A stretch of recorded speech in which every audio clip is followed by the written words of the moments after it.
হাদিসের মধ্যে আছে আল্লাহর নবী সাল্লাল্লাহু আলাইহি সাল্লাম তিনি কোনোদিন পিছন দিকে হেলান দিয়ে জুতা পায়ে খাবার খেতেন না, বলতেন এটা অহংকারের পরিচয়। আল্লাহর নবী সাল্লাল্লাহু আলাইহি সাল্লাম দুই হাঁটু তুলে পিঠ সোজা রেখে মাথা ঝুঁকায়া এরপরে খানা খেতেন, হাদিস। এবং বলতেন আকুলু কামা ইয়াকুলুল আবদ, এক গোলাম তার মনিবের সামনে যেভাবে খায় আমি মুহাম্মদ আমার রবের সামনে এভাবে খানা খাই। বিনয়, তাওয়াজু, এটা রাসূলুল্লাহ সাল্লাল্লাহু আলাইহি ওয়াসাল্লামের শোভা ছিল। তাহলে পৃথিবীর মধ্যে আল্লাহ ব্যতীত যদি কেউ অহংকার কিছু করার মতো থাকে তো সেটা রাসূলুল্লাহ করতে পারে। কি বলে?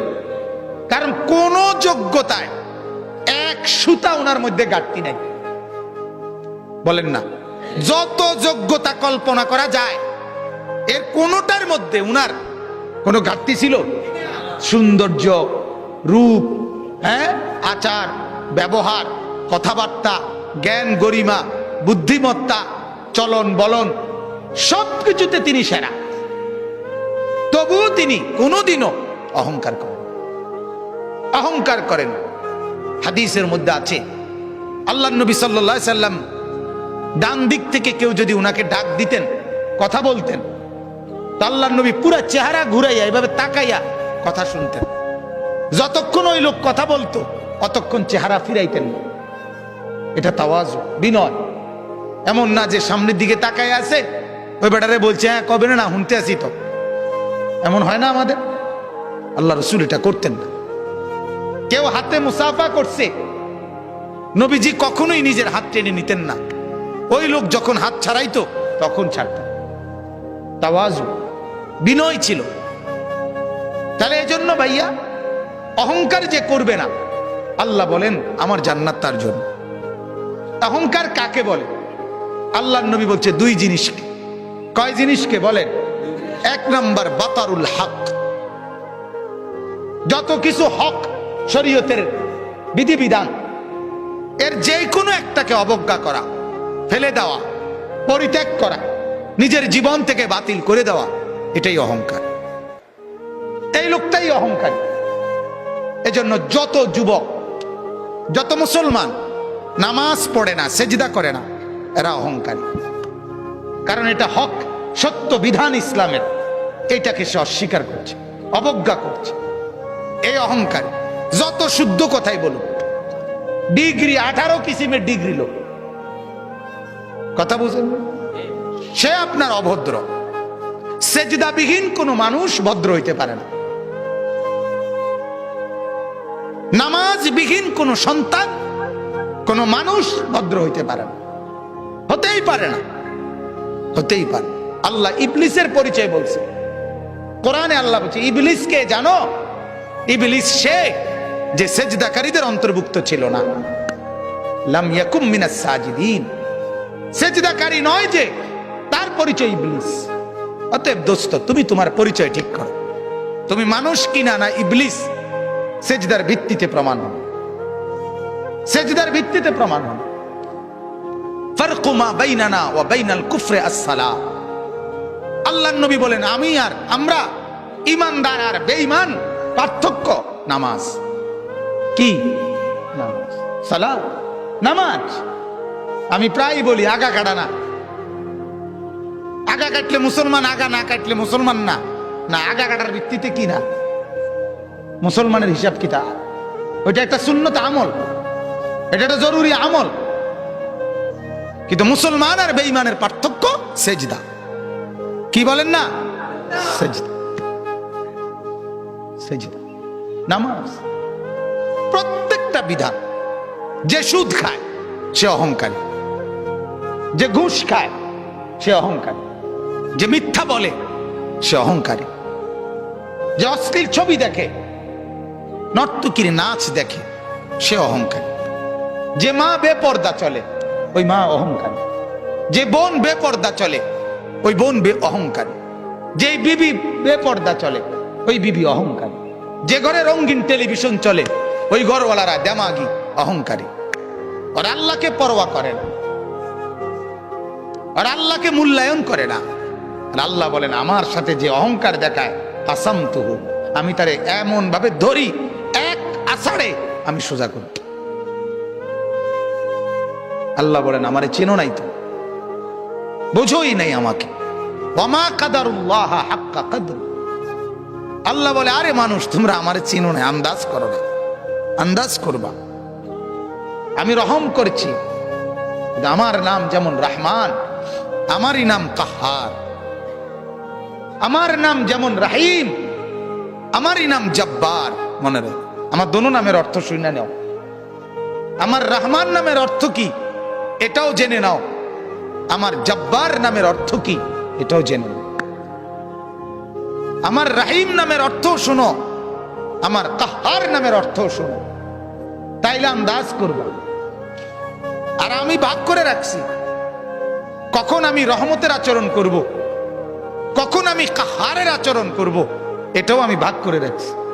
দুনিয়ায় আমি রহমতের আচরণ করি, তোমারে দুগা ভাত খাওয়াই, তোমার এত চুরি ডাকাতি, এত মিথ্যা, এত চুরি, এত মোবাইল, এত অশ্লীলতা, এত গান বাদ্য, এত নাচ গানের পরেও ছেলেপেলেরা মনে করে কই মাতে তো না কেউ। বুঝেন নাই কথাটা? আল্লাহ কিচ্ছু তো কই কই এর মলে কি থাপড় দিল নইলে, দুই একটা আচার দিল নইলে, কিচ্ছু তো কয় না। আমি তো আমার নাফরমানির উপরে তো আমি বহাল তো বিয়েতেই কি আছি। আল্লাহ বলে আহারে আমার একটু দয়া দেখে তুমি ভুল করছো না, আমার একটু দয়া, এ তোমারে দুগা ভাত খাওয়াই দেখে তুমি মাতো না, মনে করছো আমি আর কিচ্ছু কইতাম না। হ্যাঁ, তোমারে যে পরিমাণ ভাত খাওয়াই, আমার বাঘ বাল্লুক রে আমি এত বেশি খাওয়াই, ঠিক না বলে? আমার হাতিকে, আমার তিমিকে আমি এর চাইতে বেশি খাওয়াই। অতএব এটারে তুমি কিছু মনে করো না, আমার শাস্তি বড় সাংঘাতিক। আন্না আযাবি হুয়াল আযাবুল আলীম। আল্লাহ বলেন আমার আযাব বড় ভয়ঙ্কর আযাব। অতএব আমার বাপ প্রত্যেকটা গুনাহ অহংকার, প্রতিটা গুনাহ কি বলেন না অহংকার, অহংকার, অহংকার। মানে সে আল্লাহর সাথে বড়াই করছে, আল্লাহকে কিছুই মনে করে না। ছেলেরা এই বাপ একজনও যদি হয়, একজনও যদি শুনে থাকো, তোমার কাছেই বলছি, আল্লাহর কথার একটা নিয়ম মনে রাখবেন, সবাই একরকম হয়ে যায় না, একজন আরেকজন থেকে আলাদা হয়ে যান। অর্থাৎ সবাই একত্রে একসাথে গুনার উপরে জমে যায় না। গুনার পরিবেশ থেকে আপনি একজন হলে একজনই আলাদা হয়ে যান, আপনি তার জন্য আর ফিকির করেন না। যখন দেখবেন নাফরমানি ছাড়ছে না, আপনি নিজেকে বাঁচায় ফেলেন। হাদিসের মধ্যে আছে, হযরত হুযায়ফা রাদিয়াল্লাহু তাআলা আনহু বলছেন, ইয়া রাসূলুল্লাহ, যদি আমি কখনো এমন দেখি যে আমার সমাজের প্রত্যেকেই গুনাহ আর নাফরমানির মধ্যে মজবুত হয়ে গেছে, আমি কি তখন তাদের সাথে মিশে যাব? আল্লাহর নবী বলছেন না, প্রয়োজনে গাছের গোড়ালি, গাছের শেকড় কামড়াইয়া ধইরা হইল, একলা হইল, নিজেকে বাঁচাইবে। বুঝছেন? আমরা দিবানিশি বলে যাচ্ছি, এর ভিতরে দিয়া গোটা পৃথিবী আমল না করুক, তো নিজের ব্যাপারে সিদ্ধান্ত নিয়ে রাখছি আমি নামাজ পড়বই। আমার শায়েখ আল্লামা মুফতি মুশতাকুন নবী সাহেব বলে এই কথা, যে জিকিরের কথা আমি দিন রাত বলে যাচ্ছি, আর বলার দ্বারা যে পড়ছে তো পড়ছে, কিন্তু কেউ যদি না পড়ে, আমি মুশতাকুন নবী সিদ্ধান্ত নিয়ে রাখছি আমি জিকির করবই। হুজুরের কথা এটা, আমি এটা করবই, বাকি অন্য করেও বলতেছি। এখন যদি কেউ না শুনে অসুবিধা কি? 300 বছর দাওয়াত দিছে, এমন নবী পৃথিবীতে ছিল, একজনই মানানে নাই। হাদিসে আছে, বুঝেন নাই? একজনও কি আনে নাই? কিছে ওই নবী মার গেছে নাকি? ওই নবী বাদ। সূরা ইয়াসিনের মধ্যে আছে 3জন নবী একত্রে দাওয়াত দিছে, 3জন রাসূল। ফাআযাযনা বিসালিতিন, তৃতীয় জনকে দেওয়ার পরে 3জন রাসূল, 3জন রাসূলের দাওয়াতে ঈমান আনছে শুধু একজন। ওয়াজাআ মিন আকসাল মাদিনাতি রাজুলুন ইয়াসআ, একজন। কি হইছে? এজন্য বাপ এটা ফিকির করা, আমার দ্বারা যেন অহংকার না হয়। আমি অনুরোধ করছি, আপনারা যারা শেষবারে বসলেন, আল্লাহ আপনাদের উপরে রহম করেন। আপনাদের কাছে অনুরোধ বাজার, যখনই কোরআনের কথা শুনবেন, আল্লাহর কথা শুনবেন, দিল সাফ করে বসবেন, নিয়ত করে বসবেন। 6 ঘন্টা না শুনলেন, 1 ঘন্টাই যখন শুনবেন, একদম ফারেক হইয়া, কোন দোস্ত বন্ধু লগে না লইয়া, একলা চুপচাপ শুনবেন। বন্ধুকে বলে দিবেন, তুই আনতে সর, আমি আমার কথাই শুধু শুনবো। এখন দেখবেন এতে ফায়দা হয়, এতে ফায়দা হয়, উপকার হয়। আজকে এজন্য এই গুনার উপরে জমে থাকা, ঠাট্টা মনে করা, ওয়াজটাকে ঠাট্টার বিষয় বানা করে, হাসে, ব্যাটকায়, কিচ্ছা কয়, গল্প করে, তামসা করে, এটার নাম ওয়াজ। মানুষ জমছে না বাজান, না বাজান। আখেরাতে লোক সংখ্যার ভিত্তিতে নেকি না, লোক সংখ্যার ভিত্তিতে না, না না। কোরআনে আল্লাহ বলছে, আমি কোয়ান্টিটি না, আমি কোয়ালিটি দেখব। আমি পরিমাণ না, গুণগত মান দেখব, গুণগত মান। কারণ এক সেজদা 7 আসমান আর জমিনের চাইতে ভারী হবে।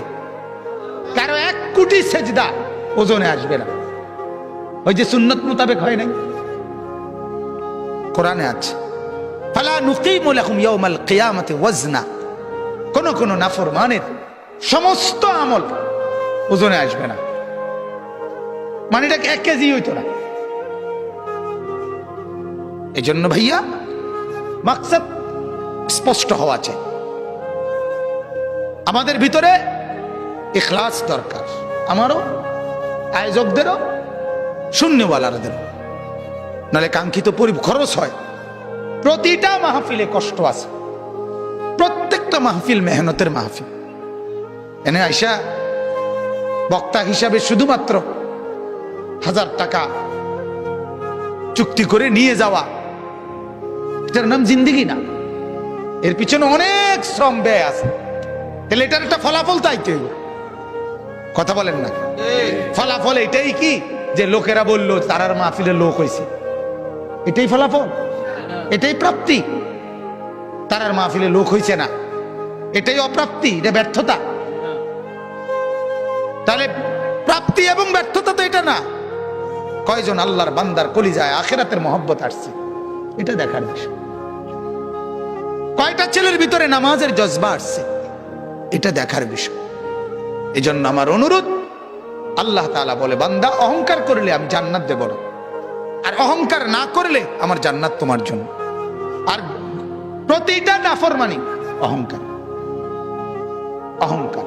2 নম্বর হলো গামতুন নাস, অপরকে তুচ্ছ করা, মানুষকে তুচ্ছ তাচ্ছিল্য করা যে কোনো ভাবে, এটা অহংকার। এটা কি বলেন না? অহংকার। অতএব আল্লাহ বলেন অহংকার করবে না, আমার থেকে জান্নাত বুঝে নিবা। আর আমি অল্প কথার জন্য বললাম, অহংকার 2 জিনিস। আল্লাহ আল্লাহর রসুলের কোনো নাফরমানি হওয়া, এটাই অহংকার। আর মানুষকে হেয় করা, এটাই অহংকার। আমরা দ্বিতীয়টা যদিও কিছুটা বুঝি, প্রথমটা বুঝি না। বুঝেন নাই কথাটা? একজন আরেকজনের হেয় করা, এটা যে অহংকার কয়, এটা মোটামুটি সবাই বোঝে। এটা কইতেও পারে একজন, বেটা বেটাগিরি দেহ, হুডাঙ্গিরি মারো, হ্যাঁ। কিন্তু মূলত দুটোটাই অহংকার, গুনাহ অহংকার। কারণ গুনাহ মানেই তো হলো তুমি আল্লাহকে কি করছো না, পরোয়া করছো না। মেম্বাররে ভয় করছো, অথচ মেম্বার সামনে নাই, অথচ আল্লাহ তো সামনে। চেয়ারম্যানরে ভয় করছো, অথচ চেয়ারম্যান তো সামনে নাই, আল্লাহ তো সামনে। আল্লাহ আমার সাথে আছে কিনা বলেন? আল্লাহ আমাকে দেখছেন না কখন? আল্লাহর আড়ালে আমি কখন? কথা কয় না। কোন সেকেন্ড, কোন পলক? 2 নম্বর, ওয়ালা ফাসাদান। আল্লাহ বলেন ফাসাদ যে করবে না। ফাসাদ কি? ফাসাদ মানে জুলুম। জুলুম কি? একই অর্থ, গুনাহ। অর্থাৎ আমার কাছে যা প্রাপ্য আল্লাহ আল্লাহ রসুলের পক্ষ থেকে, এর ব্যতিক্রম করাই জুলুম, এর ব্যতিক্রম করাই বিশৃঙ্খল। একই অর্থ। অর্থাৎ এখন নামাজের ওয়াক্ত, এখন নামাজ না পড়া এটাই ফাসাদ, এটাই বিশৃঙ্খলা, এটাই সমাজের অশান্তির কারণ। হালাল খাওয়ার কথা, হালাল না খাওয়া, এটাই অশান্তির কারণ। সমাজের এত বিশৃঙ্খলা কেন? কেন? পঞ্চম শ্রেণীর ছাত্রী ধর্ষিতা, সপ্তম শ্রেণীর ছাত্র ধর্ষক, নির্যাতনকারী, নাউজুবিল্লাহ।